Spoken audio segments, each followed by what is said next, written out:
Hey, what's happening? Happy Monday. It's Daryl here. It's bright and freaking early. It's 3:30 a.m. here in Connecticut on the East Coast. Okay, originally I was going to talk about Trump and the golf course again. I've done some more research from yesterday, and yesterday I briefly talked about Ivana and her pauper's grave at Bedminster Golf Course. Trump planting her on the first green. Yeah, it's the first green. Yesterday I said like ninth green or something. It's the first green. And it turns out he's getting all sorts of incredible tax. He's getting tax breaks on everything, every tax you can name: sales tax, property tax, inheritance tax, income tax. No taxes for this huge income producing property. And so there's kind of an angle there. I was going to talk about him pasting the presidential seal on everything and anything. Planting his big fat butt on the presidential seal on his golf cart. You know what came to mind? When people were complaining about taking a knee during the national anthem. Oh my God, that's so disrespectful. And there was a point trying to be made. It was not about the national anthem. It was about change and people being treated fairly. And we have Trump here. Basically, I don't want to use the W word. He's basically prostituting the presidential seal of the United States, President of the United States. And I was going to talk about that. I was going to talk about just yesterday, Trump, Tucker Carlson, Marjorie Taylor Greene, Eric Trump are all out on the veranda cheering on, "Let's go, Brandon." I'm embarrassed for them. I am. It doesn't make me angry or anything like that. It's embarrassing. People in their 50s, 60s, 70s, almost 80, Trump,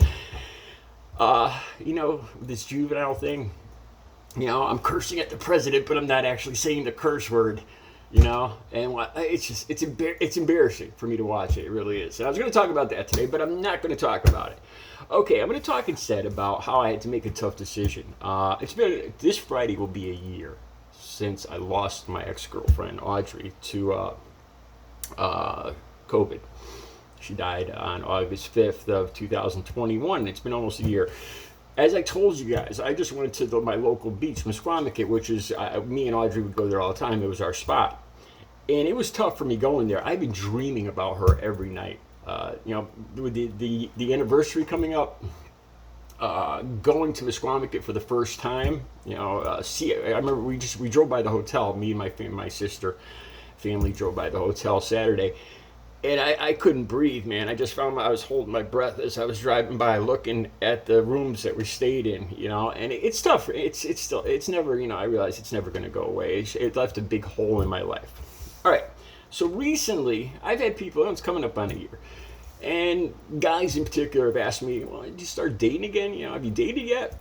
That might help, and no, I haven't, but I'm going to talk about this. I actually had to turn down an offer from a very attractive woman that I actually was attracted to back when I was younger. And she's still gorgeous now. Smart, intelligent, single, no kids, all the check marks except the one. She's a Trump supporter. And that was the one and only straw that broke that was a deal breaker for me. All right, let me get into it more. When me and Audrey started dating, it was 2015, right? It was before Trump really came on the scene. And her family is all Republican. My family used to be all Democrat, but now are all Trump supporters. And when you love somebody pre-Trump, and you have respect for them, maybe they voted for Reagan or for Bush, and they're Republicans, you can converse, you can have civil conversations. But in the years since, like what happened on January 6th, I have zero tolerance now. I really do. I have no respect for people that still support this guy. He basically tried to overthrow the country. And basically tried to throw out millions of people's votes to stay in power. Anybody that still supports this guy, I just can't. I have no respect for.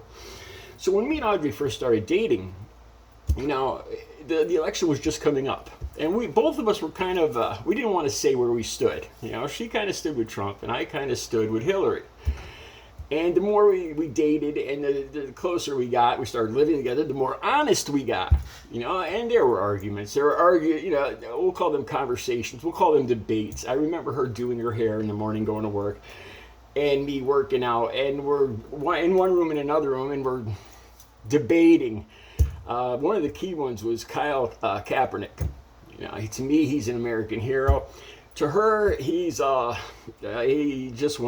entitled, rich black athlete that just wants attention.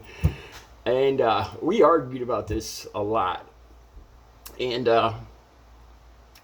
then as it put a big wedge in our relationship. I remember being at a holiday gathering at her family's place. And her whole family, I'm the only Hillary supporter there. This is right before the election. And the whole family starts, it was before Let's Go Brandon, and they all started chanting like, Trump's gonna schlong Hillary. It sounds kind of X-rated to me, or R-rated at least. But, there's 60, 70-year-old people, schlong Hillary, Trump's gonna schlong Hillary.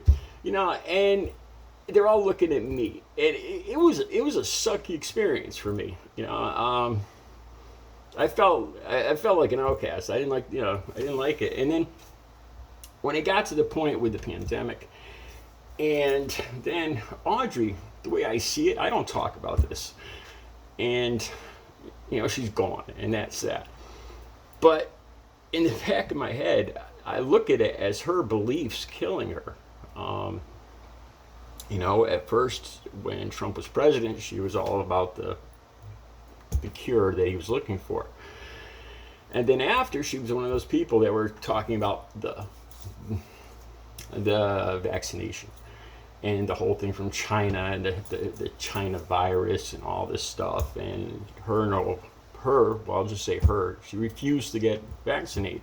She refused to wear a mask. She was one of those people, and it ended up taking her from me, and ended up, in my opinion, her choices, her love of Donald Trump, her love of this right-wing MAGA movement took her from me. So I made a promise to myself that I would never date another Trump supporter, which brought us to this. So I get a text. I got a couple texts on my phone, and I was trying to remember, how does this girl, because I blocked her from Facebook. I saw a couple, I'd see posts from her. I used to have a crush on her. I used to go to the video store in like 1986, 1987. I'll put a picture of her. She was gorgeous. But I was dating someone. I had a longtime girlfriend back in high school. And we kind of, we knew we were attracted to each other, but I wouldn't cheat on my girlfriend. And that was that. And we kind of, we'd see each other and flirt. And so it brings us up. I think I got some swag from her, from the company she worked at. About in 2013, and then she got my phone number through there. Then around 2018 or 19, I blocked her on Facebook because I saw these posts about Let's Go Brandon and her making fun of. This was in 2021 when, 2020 we'll say, when Biden was president. I blocked her on Facebook, so I wondered how she got my phone number, and I remembered her sending me swag. So she kept sending me texts, and I replied that I was kind of busy, because I remember why I blocked her. Then it was Saturday. I got her asking me to go to a wedding, kind of like a formal invitation. And at first, I was gonna make up an excuse. I was gonna lie. I was gonna say, look, I haven't gotten over Audrey, and it wouldn't be fair to you or to her, or some crap like that. But that's not true. The truth is, I will never date another Trump supporter. Absolutely not. It's a deal breaker. I did a video before where I was on Plenty of Fish, and I put that in my bio. I'm on Plenty of Fish, the dating app, and I might as well put it right up front.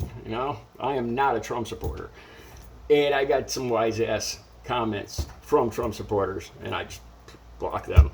I don't care. And they're a lot of times they're good looking, but it's a deal breaker for me.